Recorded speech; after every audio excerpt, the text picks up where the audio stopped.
First of all, many congratulations to you on having the India Internet Governance Forum 2023. When we talk about India's aim to become a developed nation by the year 2047 and also third largest economy by the year 2030, how important internet governance becomes over here? Look, one of the important reasons for India's dramatic and sharp growth in the last 9 years, and really the transformation qualitatively and quantitatively of our economy, has been Prime Minister Narendra Modi ji's focus on the digital economy.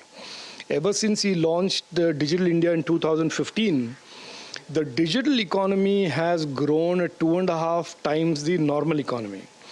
We were 4.5% of the total GDP in 2014, the digital economy was. Today we are 11%, and by 26 it will be 20%.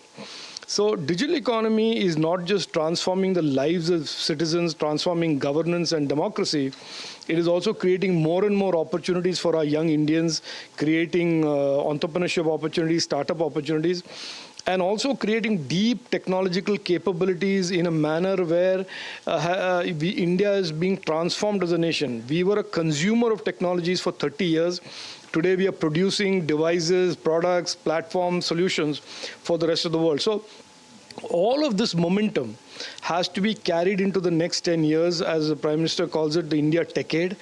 And that will be certainly one of the biggest determinants and gateways to his vision of being the third largest economy from the fifth largest and being a developed nation. So I have absolutely no doubt that both digital and entrepreneurship will play a big role in Prime Minister Narendra Modi ji's vision of a Vikasit Bharat. And I have absolutely no hesitation in saying the last 9 years of transformation in the country has been deeply impacted by and enabled by his Digital India vision.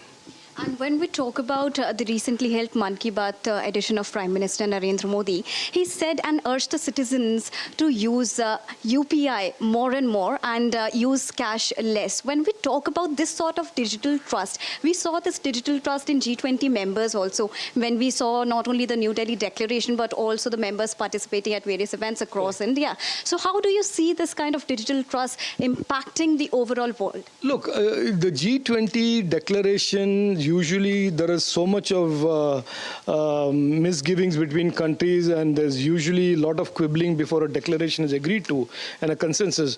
But New Delhi declaration and the G20 presidency of India represents an unprecedented consensus amongst countries of the world. 20 countries of the G20 and many countries of the global south recognizing India's digital initiatives, the DPI initiative of the government of India, of Prime Minister Narendra Modi ji's vision of how technology is enabling people.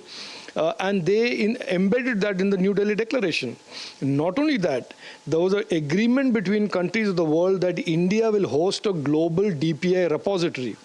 So the power of tech as harness for people's lives, improving people's life, India is a case study, a shining beacon to the rest of the world.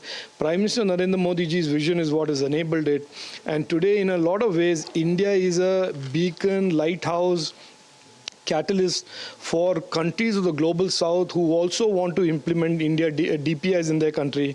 And India, the government of India has already signed 9 MOUs with 9 countries, and there are almost 20 other countries that want to tie up with India and Indian startups and Indian entrepreneurs to digitize their economy as well. So I can safely say that Prime Minister Modi ji's vision that transformed India in the last 9 years, many countries in the world now have the same vision to be implemented in their country to transform their people's lives and their economies. When we talk about inclusion, because you said that India is one of the countries that has used technology to increase and promote inclusion, how do you see the role of youth over here, who are the active stakeholders of all this digital growth and prowess? No, absolutely. I think the youth, Prime Minister Narendra Modi ji said from the Red Fort on Independence Day in 2022, he said the future is going to be called the India Decade.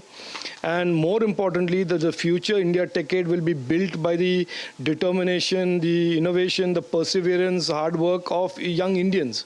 So there is no doubt in anyone's mind today that the future of a Vikasit Bharat, the architects of that, the main stakeholders of that, the contributors of that are going to be young Indians from all over the country. Not just Bengaluru, Hyderabad, Gurugram and New Delhi, but from all the towns towns and all the cities of the country, all the villages of the country shall come young Indians who will be empowered with technology, who will innovate because of the skills that they have, and will play a big role in how India becomes the third largest economy and a developed country. Indeed. Thank you so much, sir, for talking to us. Namaskar.